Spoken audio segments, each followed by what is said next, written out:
Hello and welcome to Gardening at 58 North. So in this video I'm going to be planting up the obelisk here with some sweet peas. I did a previous video about the building of this obelisk and I'll just put it now in the iCard up in the right hand corner, so you can have a look at that if you want. It's been a few weeks now, so it's time to plant out the sweet peas. The hardest of the frosts have gone. It is a little windier today than I would like because I'll be separating these sweet peas down here. When you separate the sweet peas, you really have to be careful that the roots don't dry out too much.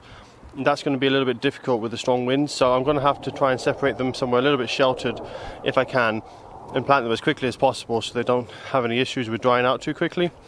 So these are going to be planted up in the middle of the obelisk, and these will grow out the obelisk. And then I thought it would be nice if around the edge of the obelisk I put some other plants that might trail down a little bit. So because of the coronavirus lockdown, there's not much choice at the moment, but I managed to get some violas from a local supermarket, so I'm going to be putting them around the edge. I would prefer something trailing like Sophinias, Petunias or Lobelia, but these should also look quite nice. So the idea is they go around the edge, the sweet peas closer towards the middle.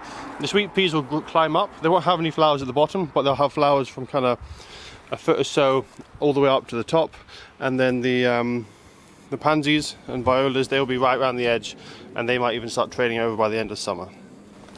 So once I plant the sweet peas, I'll also want to put some very thin sticks just to help them on, because these are quite young plants. You can see the tendril there.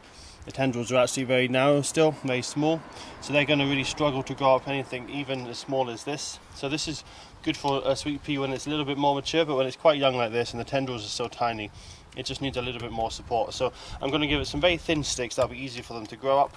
And I'll put that in once I've planted them up. But first of all, I'll separate them and kind of dot them around and get a nice spacing. Normally I would separate them, space them all out all at once, but because of the windy weather at the moment, I don't want to separate them all at the same time, otherwise it might dry out too much.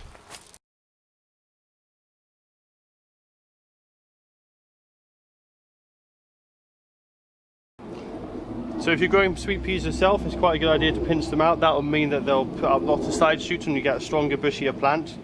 If you buy them from the shops, what you'll find is they're not normally pinched out. So you can either leave them and plant them quite closely, like I've planted them here. They won't need to bush out much because there's already a lot of plants. But because it's so windy, you can see them flapping around. I'm going to pinch them off.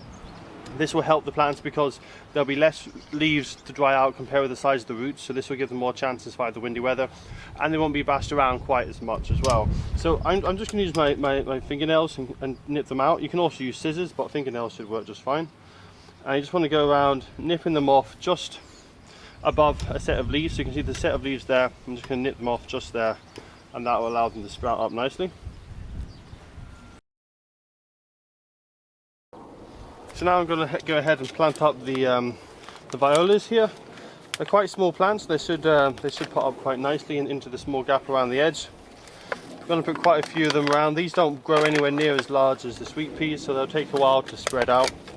The sweet peas will be up to the top of this obelisk easily by midsummer, whereas these violas take a little while to get up to a good size. They're not the fastest growing plants, but they're quite good here in Scotland because they don't mind the cold weather. They'll grow quite well even if there's a bit of frost. And if the summer's not too hot, they'll actually keep going right through into winter. The combination of sweet peas and violas should do quite well because the violas will stay quite low and might even trail over the edge. The sweet peas are only really going to put on vertical growth, and the violas also don't like it too hot and sunny, so a little bit of shade from the sweet peas isn't going to be a big problem for them. So I think I'm going to plant them out just about that spacing there. It's a little bit tight with the sweet peas here, but I'm going to see if I can try and sneak one into that section as well.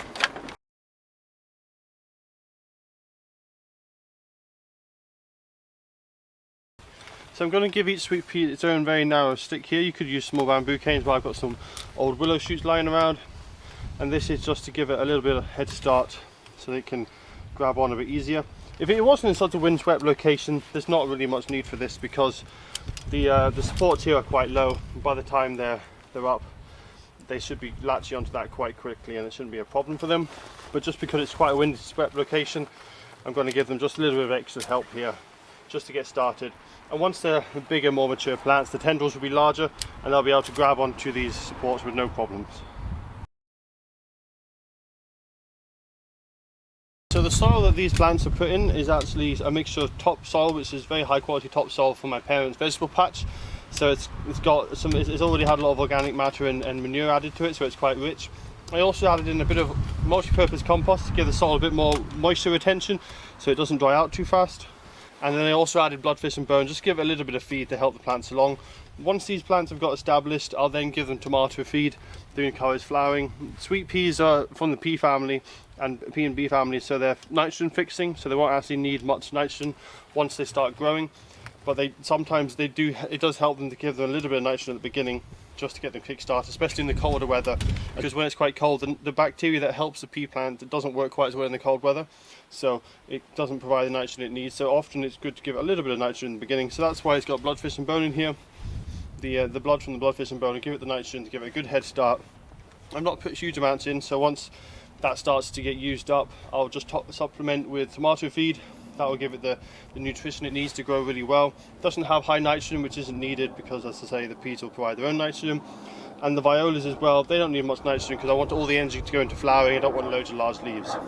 In order to help the violas get established more quickly, I'm also going to go around and remove all the flower buds and flowers. This will mean I won't get any display for the next week or two, but it only takes probably about 1 or 2 weeks, depending on the weather, for these flowers to come back, and they'll be absolutely covered in flowers in no time. And the reason I'm removing these flowers is because it takes quite a lot of energy for these small plants to produce these flowers. So removing the flowers and the flower buds, the plants will be putting a lot less energy into the flowers. That'll leave more energy for the plants to get the roots established, get the leaves and the stems larger, and that'll give me much faster growth in the next few weeks. If I was just let them flower, the plants themselves wouldn't get much bigger, and they just have lots of flowers. But with taking all the flowers off, I'm going to get much larger plants. They're going to get their roots established much quicker, and in the long run, I'm going to have a much larger number of flowers because I'll be having a larger plant which can support a much larger number of flowers. So all that's left for me to do now is water it in, and I'll give you guys an update in maybe a month or two when hopefully we've got some nice strong growth in the plants. The sweet peas should grow really fast once they latch on.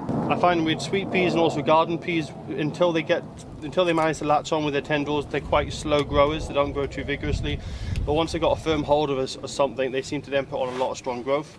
So for the first month, these aren't going to grow a huge amount, but once they've latched on, they should grow really fast, cover this trellis easily by June or July.